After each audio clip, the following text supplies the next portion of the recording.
고린도전서 1장 2절입니다. 고린도에 있는 하나님의 교회 곧 그리스도 예수 안에서 거룩하여지고 성도라 부르심을 받은 자들과 또 각처에서 우리의 주 곧 그들과 우리의 주 되신 예수 그리스도의 이름을 부르는 모든 자들에게.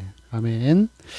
네, 오늘 1장 2절의 말씀은 교회가 어떤 곳인가, 교회의 의미를 우리에게 말씀하고 있습니다. 그래서 첫 번째로 이 교회를 가리킬 때 하나님의 교회 그렇게 표현합니다. 고린도에 있는 하나님의 교회라고 표현하죠. 이 표현은 고린도에 있는 하나님의 교회는 이 두 부분은 기독교의 고귀한 이상인 하나님의 교회와 이 우상 숭배에 대한 이 허탄함을 보여주는 이 두 가지를 보여주는 극명한 대조라고 할 수가 있습니다. 고린도 지역은 BC 146년에 무미우스에 의해서 파괴되게 됩니다. 그러나 약 100년 후에 이 가이사가 다시 고린도를 복구하죠. 그리고 이 재건과 동시에 이 급격한 성장으로 인해서 바울이 활동하던 당시에 고린도 지역의 사람들 인구는 약 60만 명에 달했습니다. 상업적이고 또 무역도시, 교통의 요충지로서 막대한 부를 이렇게 차지하는 그런 지역이었지만, 그러나 반면에 정신적으로는 굉장히 피폐하고 무질서하고 또 도덕적 해이함이 당연한 문화와 같이 벌어지던 그런 곳이었습니다. 그래서 아프로디테의 여신이나 아니면 여러 가지 신들을 섬기는 다신교였고, 그리고 성적인 행위가 종교의식의 하나로 들어가는 굉장히 음란한 일들을 행하는 것이 아주 비일비재했던 것이죠. 그래서 그런 표현이 있습니다. 고린도화하다, 고린도인답다라고 하는 것은 이 아프로디테 여신을 숭배하여 추악한 음행을 행한다, 그런 뜻으로 볼 수가 있는 것이죠. 여러분, 그런데 이러한 이 고린도에 있는 하나님의 교회, 그것은 이 역설적인 표현이라고 할 수가 있겠죠. 하나님의 교회는 고린도에 있지만, 세상 가운데 있지만, 교회는 하나님의 교회, 하나님의 영광을 위해서 유일신 한 분만을 섬기는 곳이 바로 교회라는 의미입니다. 여러분, 교회는 세상에 속해 있습니다. 그래서 멀리 산속이나 이런 데 떨어져 있지 않고 교회는 항상 세상 가운데 속해 있습니다. 그러나 세상에 많은 사람들이 자기 각자의 신을 섬기고 돈을 섬기고 여러 가지 신들을 섬기는 이 세상 속에서 하나님의 교회는 유일신이신 하나님만을 섬기는 것, 그게 바로 여러분 이 교회의 모습이라고 할 수가 있습니다. 두 번째로 2절은 교회를 그리스도 안에서 거룩하여지고 성도로 부르심을 받은 자들이다, 그렇게 표현합니다. 교회는 그리스도 예수 안에서 거룩해진 자들이죠. 교회는 이 건물만이 교회가 아니라 우리 사람, 우리의 몸, 구원받은 저의 자신, 그리고 우리 모든 성도들이 다 교회라고 볼 수가 있습니다. 그리고 이 교회는 이 그리스도 안에서 거룩해진 자들이죠. 그리스도 안에서 거룩해진 자들. 우리가 이 성경을 보거나 아니면 평소의 삶에서도 항상 우리 마음속에 새겨야 될 문장이 이것입니다. 그리스도 안에서 거룩해진 자들. 그리스도 안에서 거룩해진 자들. 그리스도 예수를 통하여서 우리가 거룩해진 것이라고 할 수가 있습니다.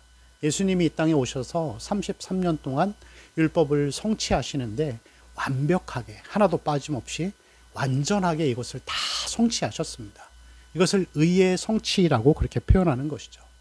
그리고 마지막에 십자가에서 죽으시고 부활하심을 통하여서 이 보혈을 믿는 자들, 그들은 죄의 책임인 이 죽음, 십자가의 죽음을 통하여서 우리는 이 죄의 마지막 결과물인 죽음에서 해방되어 영생을 얻은 것입니다. 그래서 우리가 가지고 있는 죄들이 예수님께 전가되죠. 우리 죄가 예수님께 다 가버립니다. 그리고 예수께서 성취하신 예수님의 의가 우리에게 다시 옵니다. 죄는 드리고 의는 우리가 받는 것이죠.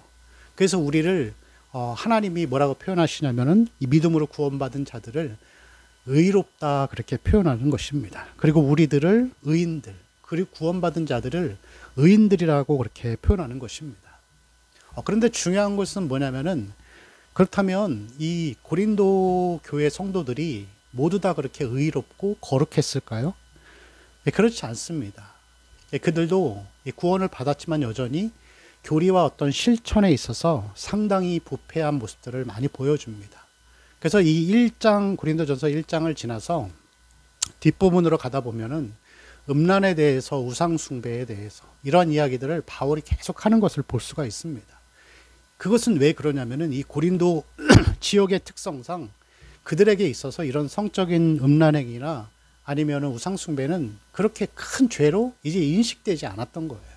하나의 문화적인 어떤 종교적인 어떤 다산의 의미로, 풍성해지는 의미로서 그렇게 그 일들이 행했던 것이죠. 그래서 그들 역시도 의로워진 자들이지만 여전히 죄 가운데 살아가고 그 가운데에서 많은 죄들을 짓고 사는 것이죠. 우리도 마찬가지입니다.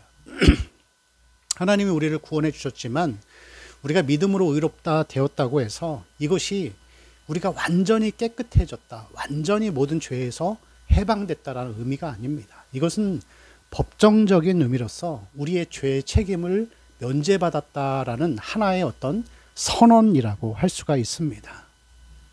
그럼 여러분, 우리는 이 땅에서 하나님의 교회에 속한 자로서 그리스도 안에서 성도로 불리어지고 하나님의 이 그리스도 안에서 거룩해진 자들로서 살아가는 이 삶의 자세는 어떠해야 할까요? 우리는 구원받았지만 여전히 우리 안에는 죄의 본성이 있습니다. 땅의 것들을 좋아하는 마음들이 있고 언제든지 넘어질 가능성이 많습니다. 그래서 그런즉 선줄로 생각한 자는 넘어질까 조심하라. 그런 말씀도 있습니다. 그런 우리의 모습을 알고 의롭다 함을 받았지만 여전히 죄를 사랑하는 마음이 크다는 것을 알기 때문에 매일매일 우리는 십자가를 의지하고 하나님 말씀을 의지하고 하나님 오늘도 도와주시고 십자가의 은혜로 죄의 유혹에서 벗어나게 하시고 나의 욕심으로 인하여서 죄 가운데 빠져 사는 그러한 이상한 삶을 살아가지 않도록 주여 도와주세요 하면서 하나님 앞에 매일매일 십자가를 의지하고 또 성령의 충만함을 구하면서 살아가는 그러한 삶이 되어야 합니다. 우리는 구원받았지만 여전히 구원받고 있는 중이고 그리고 여전히 우리 안에 성령이 계시지만 죄성도 있습니다. 죄와 성령이, 죄와 은혜가 우리 마음속에서 계속 싸우면서 서로의 영역을 넓히려고 합니다. 그래서 우리가 기도 생활, 말씀 생활을 게을리하거나 안 하게 되면은 마음속에 이 죄의 영역이 많아져서 세상 사람들처럼 그렇게 살아가는 기간도 많아질 수 있다는 것이죠. 그래서 우리는 매일매일 하나님을 의지하고 십자가를 의지하고 이 보혈을 의지해서 살아가는 그러한 삶이 되어야 합니다. 여러분, 우리가 기도하며 나아가야 할 것 중에 하나가 항상 성령의 충만함을 의지하는 것, 성령 충만하게 해달라고 기도하며 나아가야 합니다. 이 구원파에서는 사실 처음에 제가 아까 말씀드릴 것 같이 하나님의 우리를 의롭다 하셨으면 이미 그 상태에서 더 이상 죄를 짓지 않는다라는 논리를 가지고 있습니다. 그래서 회개할 필요도 없고 성령의 충만함을 구하지 않는다고 그렇게 이야기를 합니다. 그런데 이러한 구원파의 논리들을 우리 교단 안에 속해 있는 어떤 이 무리의 사람들도 그렇게 이야기하는 것을 제가 보았습니다. 구원받았으면 처음에 그 자체가 성령 충만이다. 그리고 죽을 때까지 성령 충만한 상태로 간다. 그래서 우리는 성령 충만을 구할 필요가 없다. 이런 아주 심각한 이야기를 하고 또 거기에 대해서 크게 문제 삼지 않는 그러한 모습들을 보면서 참 교회가 너무 안타깝다라는 그런 생각들을 많이 했었습니다. 우리는 구원받았지만 여전히 구원받고 있습니다.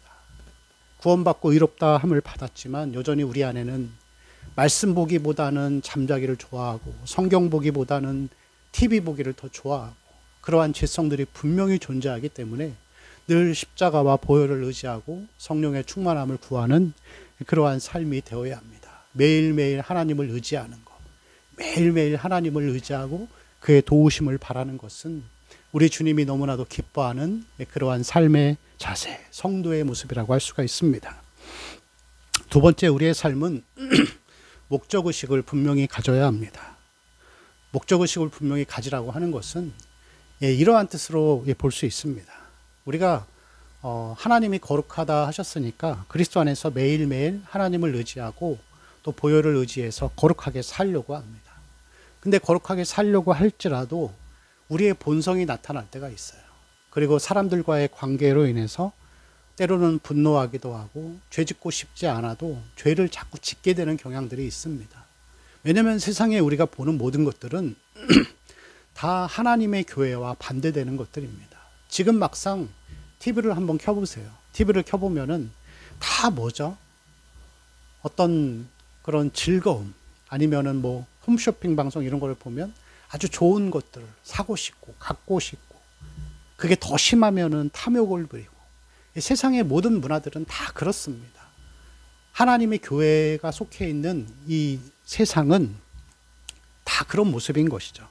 그래서 우리가 아무리 거룩하게 살려고 해도 거짓말을 안 하고 화를 안 내고 또 착한 단어를 사용하고 또 매일의 삶에서 매일매일 기도하고 말씀 보고자 하는 마음이 있어도 잘 안 지켜져요. 그리고 자꾸 실패합니다. 그리고 이 실패가 반복되고 반복되니까 나중에는 안 되는 거구나. 아, 이거 안 되는 거구나. 그리고 포기하고 안 하는 거예요. 그러면서 그냥 그게 더 고착화되고 토착화되어지면 신앙생활이 매일의 삶에서 거룩함을 이뤄가는 것이 아니라 그냥 주일에 교회 가고 헌금하라고 할 때 헌금하고 또 봉사 조금 하고 이러한 몇 가지 종교적 행위들을 하는 것으로 그냥 자기 위안을 삼아버리는 율법주의로 빠질 수가 있는 것이죠. 그런데 여러분, 중요한 것은 뭐냐면은 하나님이 우리에게 원하시는 것은 완전을 향해 나아가는 거지 완전해지라고 하는 것이 아닙니다. 그게 무슨 말이냐면은 하나님이 원하시는 것은 결과가 아니에요. 내가 이렇게 살고 싶었는데 안 됐어요. 그럼 하나님이 거기에 대해 책임을 물으시는 게 아니라 안 되고 실패하고 넘어져도 계속 그 목적의식을 가지고 그렇게 살려고 하는 자세라는 것이죠. 결과가 아니라 거룩한 삶의 자세를 늘 취하고 살아가는 것이, 그게 진짜 여러분 하나님이 기뻐하시는 것이고 우리가 뚜렷한 목표의식을 가지고 이 땅에서 성도로 살아가는 삶의 모습이라고 할 수가 있습니다. 여러분, 하나님이 거룩하게 살고자 하는 자들을 가장 사랑하시고 기뻐하십니다. 한 주간의 삶을 살아갈 때에도 안 된다고 포기하지 마시고, 아니면 혹은 이 잘못된 이론과 교리에 빠져서 잘못된 길로 방향으로 가지 말고 정말로 매일매일 십자가를 의지하고 보혈을 의지하고 하나님을 의지해서 거룩함을 이뤄가는 성도의 삶, 세상 가운데 속해 있지만 하나님의 교회로서 그렇게 거룩하게 살아가는 한 주간의 삶이 되시기를 축원합니다. 기도하겠습니다. 주님, 우리의 삶 가운데에서 성도로 우리가 부르심을 받고 그리스도 안에서 거룩하여졌다고 하셨사오니 그 신분에 맞게 우리의 삶을 하나님 계속해서 거룩의 삶으로 나아가게 하여 주옵소서. 우리 주 예수 그리스도의 이름으로 기도합니다. 아멘.